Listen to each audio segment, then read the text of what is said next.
ಎಲ್ಲರಿಗೂ ನಮಸ್ಕಾರ. ನೀವು ಹೇಳ್ಬಿಡಿ. ಎಲ್ಲರಿಗೂ ನಮಸ್ಕಾರ. ನಮಸ್ಕಾರ ನಮ್ಮ ಸಂಸ್ಕಾರ. ಭಾಳ ಸ್ಪಿರಿಟ್ಟಾಗಿ ಮಾತಾಡಬೇಕು ಅಂತ ಬಂದೆ. ಬಟ್ ಅಮ್ಮ ಅವರು, ಸಾವಿತ್ರಿ ಅಮ್ಮ ಅವರು ಮಾತಾಡಿ ಆ ಹುಲಿನ ತಪ್ಕೊಂಡು ಆ 3 ಪುಟಾಣಿ ಮಗು ಥರ ಅಂತ ಹೇಳಿದ್ರಲ್ಲ, ಮಗು ಅಂತ ಹೇಳಿದ್ದು ಪ್ರಾಣಿಗಳನ್ನ ಅವರು, ಅದು ಬಂದು ಆ ನೋವಾಗಿದ್ದಾಗ ತಪ್ಕೊಂತಲ್ಲ, ಅವಾಗ ಅದನ್ನು ನೋಡಿ ಅವ್ರು ಅಳ್ತಾಯಿದ್ರು. ಆ ಸೀನ್ ನೋಡಿನೇ ಅವ್ರಿಗೆ ಅಳು ಬರ್ತಾಯಿತ್ತು. ಆ 3 ಚಿರತೆ ಮರಿಗಳನ್ನ ಬಳ್ಳಾರಿ ಕಳಿಸಿದಾಗ ಅವ್ರಿಗೆಷ್ಟು ನೋವಾಯಿತು. ಅಲ್ಲಿ ಊಟ ಮಾಡ್ತಾ ಇರಲಿಲ್ಲ ಅಂದಾಗ ತಾಯಿ ಪ್ರೀತಿ ಹೆಂಗಿರುತ್ತೆ ಅಂತ ಇವರು, ಚಿನ್ನು ನೀನು ಊಟ ಮಾಡು ಅಂದಿದ್ದಕ್ಕೆ ಮಾಡ್ತು ಅಂತಂದಾಗ ಎಲ್ಲ ಮಕ್ಕಳಿಗೆ ಅರ್ಥ ಆಗಿರಬೇಕು ಆ ಪ್ರೀತಿ ಹೆಂಗಿರುತ್ತೆ, ತಾಯಿ ತಂದೆ ಪ್ರೀತಿ ಇರುತ್ತೆ ಹೆಂಗಿರುತ್ತೆ ಅಂತ. ಸೊ ನಮ್ಮ ಪ್ರೀತಿಯ ಗುರುಗಳಿಗೆ ನನ್ನ ನಮನಗಳು. ಸ್ನೇಹಿತರು, ಆತ್ಮೀಯರು, ಈ ಕಾಲೇಜಿನ ಹಾನರರಿ ಜನರಲ್ ಸೆಕ್ರೆಟರಿ ಆಗಿರ್ತಕ್ಕಂಥ ಉಡೈಪಿ ಕೃಷ್ಣರವರೇ, ರವಿ, ನಮ್ಮ ಸೇವಕ್ ಪ್ರೆಸಿಡೆಂಟ್ ರವಿ ಅವರೇ, ಎಲ್ಲ ಸಾವಿತ್ರಿ ಅಮ್ಮ ಅವರು, ಇವತ್ತು ಏನು Sevak of the year award ಕೊಟ್ಟಿದ್ದೀವಿ, ಪುರಸ್ಕಾರ ಮಾಡಿದ್ದೀವಿ. ಅವರು ಅಮೃತವಳ್ಳಿಯಮ್ಮ, ನಾನು ಯಾವಾಗಲೂ ಹೇಳ್ತಾ ಇರ್ತೀನಿ, ಅಮೃತವಳ್ಳಿಯಮ್ಮ ಭೂಲೋಕದಲ್ಲಿ ಇರ್ತಕ್ಕಂಥ ದೇವತೆ ಅಂತ ಹೆಮ್ಮೆಯಿಂದ ಹೇಳ್ತೀನಿ ಎಲ್ಲ ಕಡೆ. ಭೂಲೋಕದಲ್ಲಿ ದೇವತೆಗಳು ಇಲ್ಲ, ದೇವಲೋಕದಿಂದ ಭೂಲೋಕದಲ್ಲಿ ನಮ್ಮ ಮುಂದೆ ಕಣ್ಮುಂದೆ ಇದ್ದಾರೆ ಅಂಥ ಮಕ್ಕಳನ್ನ ಸಲುತ್ತಾ ಇದ್ದಾರಲ್ಲ. ಒಬ್ಬ ಅರುಣ್ ಕುಮಾರ್ ಅಂತ ಇಲ್ಲಿ ಬಂದಿದ್ದಾನೆ, ಅವನು ಪ್ರೊಫೆಸರ್ ಆಗಿದ್ದ, ಸೈಂಟಿಸ್ಟು. ಅವ್ರ ತಾಯಿಗೆ ಅವ್ರ ಅಣ್ಣ ಸತೀಶ್ ಅಂತ ಬುದ್ಧಿ ಸರಿ ಇಲ್ದಿದ್ದಾಗ ಅವ್ರ ಅಪ್ಪ ಅಮ್ಮ ಅವನನ್ನು ಕರ್ಕೊಂಡು ಹೋಗ್ತಾ ಇರಲಿಲ್ಲ. ಇವ್ರ ಸಂಪರ್ಕಕ್ಕೆ ಬಂದಮೇಲೆ ಅವ್ನು ತುಂಬ ಚೆನ್ನಾಗಾದ್ಮೇಲೆ ಹೆಮ್ಮೆಯಿಂದ ಅದೇ ತಂದೆ ತಾಯಿ ನನ್ನ ಮಗ ಅಂತ ಹೇಳ್ಕೊಂಡು ಕರ್ಕೊಂಡು ಹೋಗ್ತಾ ಇರಲ್ಲ, ಅಂಥವ್ರನ್ನ ತಯಾರು ಮಾಡಿದಲ್ಲ, ಅದು ಭಾಳ ಹೆಮ್ಮೆ ಅನಿಸುತ್ತೆ. ಅವ್ರಿಗೊಂದು ಜೋರಾಗಿ ಚಪ್ಪಾಳೆ ಹೊಡಿಬೇಕು ಇಬ್ಬರು ಮಹಿಳೆಯರಿಗೆ. ಇಲ್ಲಿ ಎಷ್ಟು ಜನ ಟೀಚರ್ಸ್ ಬಂದಿದ್ದೀರಾ ಕೈ ಎತ್ತಿ? ಎಷ್ಟು ಜನ ಟೀಚರ್ಸ್, ಯಾವ್ಯಾವ ಸ್ಕೂಲಿಂದ ಟೀಚರ್ಸ್ ಬಂದಿದ್ದೀರಾ ಅಂತ?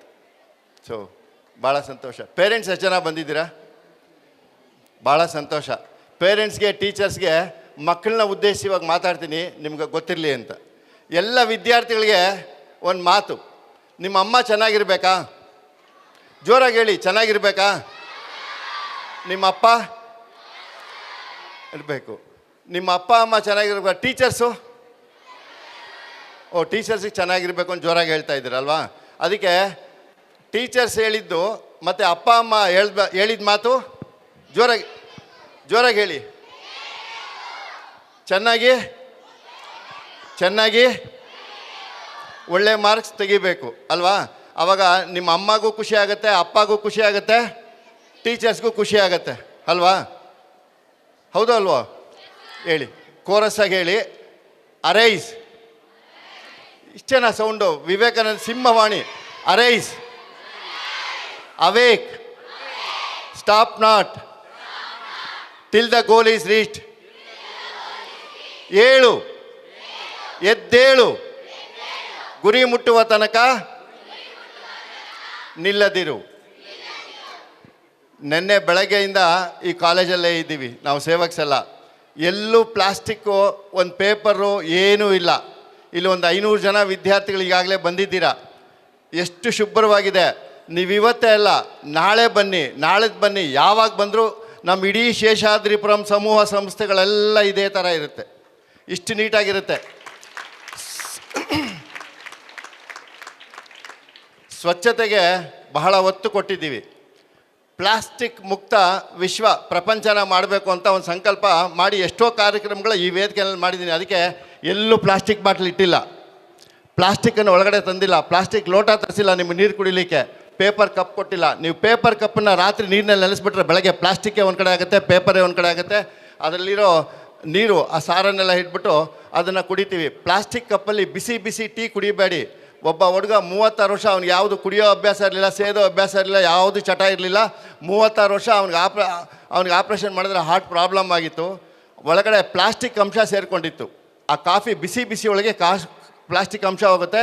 ನಿಮಗೆ ಗೊತ್ತಿರಲಿ, 2 ತಿಂಗಳ ಮುಂಚೆ ಬೆಂಗಳೂರು ಕಬ್ಬನ್ಪೇಟೆನಲ್ಲಿರ್ತಕ್ಕಂಥ ಹಸುಗೆ ಒಂದು ಆಪ್ರೇಷನ್ ಮಾಡಿದಾಗ ನಿಮಗೆ ಗೊತ್ತಿರೋ, ಎಕ್ಸಾಗ್ರೇಟ್ ಆಗ್ಬೋದು, ನಾನು ಕಡಿಮೆ ಹೇಳ್ತಾ ಇದ್ದೀನಿ, 15 kg ಪ್ಲಾಸ್ಟಿಕ್ಕು ಹಸುವಿನಿಂದ ಆಪ್ರೇಷನ್ ಮಾಡಿ ತೆಗೆದಿದ್ದಾರೆ. ಪೇಪರಲ್ಲಿ ಬಂತು, ಟಿ ವಿನಲ್ಲಿ ಬಂತು, ಎಲ್ಲ ಬಂತು.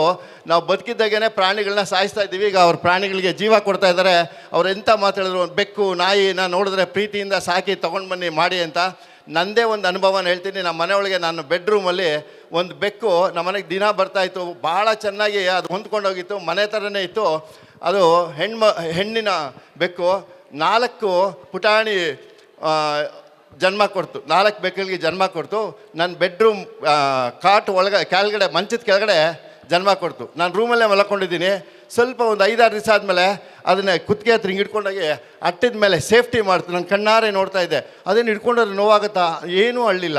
ಆ 4 ಬೆಕ್ಕು ಮರಿನೂ ನಮ್ಮ ಬೆಡ್ರೂಮಲ್ಲೇ ಇತ್ತು. 1 ತಿಂಗಳಾದಮೇಲೆ ಭಾಳ ಸೇಫಾಗಿ ಕರ್ಕೊಂಡೋಯ್ತು. ಯಾಕೆ ಹೇಳ್ತೀನಿ ಅಂದರೆ, ಆ ಪ್ರೀತಿಯಿಂದ ಅಟ್ಯಾಚ್ಮೆಂಟ್ ಇದ್ದಾಗ ನಮ್ಮ ಮನೆ ಮಕ್ಕಳು, ನನ್ನ ಮಗಳು ಮನೆಯವ್ರಿಗೆ ಅಷ್ಟು ಅಟ್ಯಾಚ್ಮೆಂಟ್ ಆಗಿತ್ತು ಆ ಬೆಕ್ಕಿನ ಮರಿಗಳು.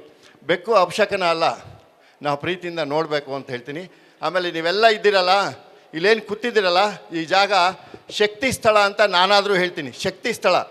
ಕ್ರಿಶ್ಚಿಯನ್ಸು ಬರೀ ಚರ್ಚ್ಗೆ ಹೋಗ್ತಾರೆ ಭಾನುವಾರ, ಮುಸ್ಲಿಮ್ಸು ಶುಕ್ರವಾರ ನಮಾಜ್ ಮಾಡ್ತಾರೆ. ನಾವು ಏನೋ ಶನಿವಾರ ಆಂಜನೇಯ ಸ್ವಾಮಿ ದೇವಸ್ಥಾನ, ವೆಂಕಟರಮಣ ಸ್ವಾಮಿಗೆ ಹೋಗ್ತೀವಿ. ಎಲ್ಲ ಜನಾಂಗ, ಎಲ್ಲ ರಿಲಿಜನ್ನು ಈ ಸಂಸ್ಥೆಗೆ ಬರ್ತಾರೆ. ಅದಕ್ಕೆ ವಿದ್ಯಾಸಂಸ್ಥೆಗಳು, ಚರ್ಚು, ದೇವಸ್ಥಾನ, ಮಸೀದಿಗಳಿಗಿಂತ ಭಾಳ ಪವಿತ್ರವಾಗಿರೋದು. ಇಲ್ಲಿ ನೀವೆಲ್ಲ ಬಂದು ಕೂತಿದ್ದೀರಾ. ಈ ಶಕ್ತಿ ಸ್ಥಳದಲ್ಲಿ ಎಷ್ಟೊತ್ತಿರ್ತಿರೋ ಈ ವೇದಿಕೆ ಇದೆಯಲ್ಲ, MS ಸುಬ್ಬಲಕ್ಷ್ಮಿ, ಬಾಲಮುರಳಿ ಕೃಷ್ಣ, ಶಿವಕುಮಾರ ಸ್ವಾಮಿಗಳು, ಗೌತಮಾನಂದರು, ಎಲ್ಲಿ ರಾಮಕೃಷ್ಣ ಮಿಷನ್ 246 ಸಂಸ್ಥೆಗಳಿಗೆ ಅಧ್ಯಕ್ಷ ಆಗಿದ್ದಾರೆ. ಈಗ ಅವರು ಇದೇ ಸಂಸ್ಥೆಯಲ್ಲಿ, ಇದೇ ಜಾಗದಲ್ಲಿ ಓದಿರ್ತಕ್ಕಂಥವ್ರು. ಇದು ಭಾಳ ಶಕ್ತಿ ಸ್ಥಳ. 75 ವರ್ಷಗಳಿಂದ ರಾಮೋತ್ಸವದ ಕಾರ್ಯಕ್ರಮ ಆಗಿದೆ. ಎಂಥ ಘಟಾನುಘಟಿಗಳು, ದಿಗ್ಗಜರು. 30 ದಿವಸ ರಾಮೋತ್ಸವ ಆದಮೇಲೆ, ರಾಮನವಮಿ ಆದಮೇಲೆ 30 ದಿವಸ ಈ ಕಾರ್ಯಕ್ರಮಗಳಾಗಿದೆ. ಇಂಥ ಶಕ್ತಿ ಸ್ಥಳದಲ್ಲಿ ಎಲ್ಲ ಒಳ್ಳೆ ಸಂಕಲ್ಪ ಮಾಡ್ಕೊಳ್ಳಿ. ಖಂಡಿತ ದೇವಸ್ಥಾನಕ್ಕೆ ಹೋದರೆ ಎಷ್ಟು ಪವಿತ್ರನೋ ಅಷ್ಟು ಪವಿತ್ರವಾಗಿರೋ ಜಾಗದಲ್ಲಿ ನೀವಿದ್ದೀರಾ. ಎಲ್ಲರೂ ಭಾಗವಹಿಸಿದ್ದೀರಾ. 60 ಶಾಲೆಗಳಿಂದ ಮಕ್ಕಳು ಬಂದಿದ್ದಾರೆ. ನಮ್ಗೆ ಹೆಮ್ಮೆ ಅನಿಸುತ್ತೆ. ನಮ್ಮ ಸೆಕ್ರೆಟರಿಗೆ ಹೇಳಿದಾಗ, ಸರ್ ಮಕ್ಕಳಿಗೆ ಒಂದು ಒಳ್ಳೆ ಮೆಸೇಜ್ ಕೊಡಬೇಕು ಅಂತ ನಿರಂತರವಾಗಿ ಹಗಲು ಇರುಳು ದುಡಿತಾ ಇದ್ದಾರೆ. ಮಕ್ಕಳಿಗೆ ಒಂದೊಳ್ಳೆ ಸಂದೇಶ ಕೊಡಬೇಕು ಅಂತ. ನೆನ್ನೆ ಹೇಳ್ತೀನಿ ನಿಮಗೆ, ನಾನು ಇಲ್ಲೇ ಇದ್ನಲ್ಲ, ಬೆಳಗ್ಗೆ 9:15 ಗಂಟೆಗೆ ಕಾರ್ಗಿಲ್ ವಿಜಯೋತ್ಸವ ಆಯಿತು, ಗೊತ್ತಾ? ಆ ವಿಜಯೋತ್ಸವದಲ್ಲಿ 100 ಜನ NCC ಕೆಡೆಟ್ಸು ಬೆಳಗ್ಗೆಯಿಂದ ಸಾಯಂಕಾಲದವರೆಗೂ ನಿಂತಿದ್ದಾರೆ. ಅವ್ರು ಯಾವಾಗ ಊಟ ಮಾಡಿದ್ರು, ತಿಂಡಿ ತಿಂದರು ಅಂತ ಗೊತ್ತಿಲ್ಲ. ಮಧ್ಯ ಒಂದು ಅದಕ್ಕೇನಂತಾರೆ ಸರ್, ಉರಿತಾ ಇರ್ತಲ್ಲ ದೀಪ, ಕಾರ್ಗಿಲ್ ವಿಜಯೋತ್ಸವ ದೀಪನ, ಕಾರ್ಗಿಲ್ ವಿಜಯ್ ದಿವಸ್ ದಿನ ಒಂದು ಜ್ಯೋತಿ ಅಂಟಿಸಿರ್ತಾರೆ. ಮಕ್ಕಳು ಬೆಳಗ್ಗೆಯಿಂದ ಸಾಯಂಕಾಲದವರೆಗೂ ಅದನ್ನು ಉರಿಸ್ತಾನೆ ಇದ್ದರು. ಅವ್ರಿಗೆ ಎನರ್ಜಿ ಎಷ್ಟಿತ್ತು ಅಂದ್ರೆ ನಿಂತ್ಕೊಂಡ್ರು. ಆ NCC ಮಕ್ಕಳು ಇವತ್ತು ಗಾರ್ಡ್ ಆಫ್ ಆನರ್ ಕೊಟ್ಟರು. ಫಸ್ಟ್ ಟೈಮು ನಮ್ಮ ಗುರುಜಿಗೆ NCC ಆನರ್ ಕೊಟ್ಟಿದ್ದು ಅಂತ ನಾನಾದರೂ ಭಾವಿಸ್ತೀನಿ. NSS ಮಕ್ಕಳು ನಮ್ಮ ಎಲ್ಲ ನಿಂತ್ಕೊಳ್ಳಿ. NSS ಮಕ್ಕಳು ನಿಮಗೆ ಗೊತ್ತಿರಲಿ, ನಿರಂತರವಾಗಿ ಘಾಟಿ ಸುಬ್ರಹ್ಮಣ್ಯ ಕ್ಷೇತ್ರದಲ್ಲಿ ನಾಳೆಲ್ಲ ನಾಗರ ಪಂಚಮಿ ಇದೆ. ಅಲ್ಲಿ 20,000 ಜನ ಬರ್ತಾರೆ. 20,000 ಜನಕ್ಕೂ ಅಡುಗೆ ಬಡಿಸೋದಕ್ಕೆ, ಊಟ ಬಡಿಸೋದಕ್ಕೆ, ಪ್ಲೇಟ್ ತೊಳೆಯೋದಕ್ಕೆ ಅಷ್ಟು ಸೇವೆ ಮಾಡ್ತಾ ಇದ್ದಾರೆ NSS ಮಕ್ಕಳು. ನಮ್ಮ ಶೇಷಾದ್ರಿಪ್ಪನಮ್ಮನವರು ಹೇಳಿ ಮಾಡಿಸ್ತಕ್ಕಂಥ ವಿದ್ಯಾರ್ಥಿಗಳು. ಸೊ ಅವ್ರಿಗೆಲ್ಲ NSS ಮಕ್ಕಳಿಗೆ ಸೇವೆ ಮಾಡೋರಿಗೆ NCCನ ಜೋರಾಗಿ ಚಪ್ಪಾಳೆ ಹೊಡಿಬೇಕಂತ ಕೇಳ್ಕೊತೀನಿ. ಸೊ ಸಾಯಂಕಾಲದವರೆಗೂ ಇರ್ತೀರ. ಇವಾಗ ಕಾರ್ಯಕ್ರಮ ನಿಮ್ಮದು, ಮಕ್ಕಳು ಕಾಯ್ತಾ ಇದ್ದೀರಾ, ಎಲ್ಲ ಡ್ರೆಸ್ ಮಾಡ್ಕೊಂಬಂದಿದ್ದೀರಾ. ನಿಮ್ಮ ಕಾರ್ಯಕ್ರಮ ಇವಾಗ ಶುರು ಆಗುತ್ತೆ. ದಯವಿಟ್ಟು ಎಲ್ಲೂ ಪೇಪರನ್ನು ಇದು ಮಾಡಬಾರ್ದು. ಯಾರಿಗಾರು ಕಂಡ್ರೆ ದಯವಿಟ್ಟು ನೀವೇನಾದ್ರು ಮುಂದೆ ಹೋಗ್ತಾರೆ, ಒಂದು ಪೇಪರ್ ಇದ್ದರೆ ಡಸ್ಟ್ಬಿನ್ಗೆ ಹಾಕಿ, ನೀಟಾಗಿ ಇಟ್ಕೊಳ್ಳಿ. ಸಂಸ್ಥೆ ಚೆನ್ನಾಗಿರುತ್ತೆ. ಇಲ್ಲೇ ಅಲ್ಲ, ನೀವು ಮನೆಯಲ್ಲೂ ಹಂಗೆ ಮಾಡಿ. ಪ್ಲಾಸ್ಟಿಕ್ಕನ್ನು ಉಪಯೋಗಿಸ್ಬೇಡಿ ಅಂತ ಒಂದು ಶಬ್ದ ಮಾಡಿ. ನಾನು ಇವತ್ತಿಂದ ಪ್ಲಾಸ್ಟಿಕ್ಕನ್ನು ಉಪಯೋಗಿಸೋದಿಲ್ಲ. ಒಂದು ಗನ್ನಿ ಬ್ಯಾಗ್, ಗೋಣಿ ಚೀಲದ ಬ್ಯಾಗ್ ತೊಗೊಂಡೋಗ್ತೀನಿ, ಬಟ್ಟೆ ಬ್ಯಾಗ್ ತೊಗೊಂಡೋಗ್ತೀನಿ, ನಾನು ಸಾಮಾನು ತರ್ತೀನಿ ಅಂತ ಒಂದು ಶಬ್ದ ಮಾಡಿ. ಆವಾಗ ನಿಮ್ಮ ತಂದೆ ತಾಯಿ ಚೆನ್ನಾಗಿರ್ತಾರೆ, ನಿಮ್ಮ ಟೀಚರ್ಸ್ ಚೆನ್ನಾಗಿರ್ತಾರೆ. ಮುಂದಿನ ಜನ್ರೇಷನ್ಗೆ ಒಳ್ಳೆ ಗಾಳಿ ಸಿಗೋದಿಲ್ಲ. ಪ್ಲಾಸ್ಟಿಕ್ಕು ಮಣ್ಣು ಆಗೋದಿಲ್ಲ, 500 ವರ್ಷ ಆದರೂ ಆಗೋದಿಲ್ಲ. ಮುಂದಿನ ಜನಾಂಗಕ್ಕೆ ಭಾಳ ತೊಂದರೆ ಆಗುತ್ತೆ. ಇದನ್ನು ಒತ್ತಿ ಹೇಳ್ತಾ ಇದ್ದೀನಿ. ನಿಮ್ಗೆಲ್ಲರಿಗೂ ಒಳ್ಳೆಯದಾಗಲಿ. ಕೋರಸ್ ಆಗಿ ಒಂದು ಮಾತು ಹೇಳಿ. ನಾನು ನನ್ನನ್ನು ಕನ್ನಡ ಬರುತ್ತಲ್ವ ಸಂಪತ್? ನಾನು ನನ್ನನ್ನು ದ್ವೇಷಿಸುವವರನ್ನು ನನಗೆ ದ್ವೇಷಿಸುವುದಕ್ಕೆ ಸಮಯವಿಲ್ಲ. ಏಕೆಂದರೆ ನಾನು ನನ್ನನ್ನು ಪ್ರೀತಿಸುವವರ ಜೊತೆ ನಾನು ಬ್ಯುಸಿಯಾಗಿದ್ದೇನೆ. ಹುಟ್ಟಿದ ಊರು ಹೆತ್ತ ತಾಯಿ ಸ್ವರ್ಗಕ್ಕಿಂತ ಮಿಗಿಲು ಅಂತೇಳಿ ನನ್ನ ಮಾತಿಗೆ ವಿರಾಮ ಕೊಡು.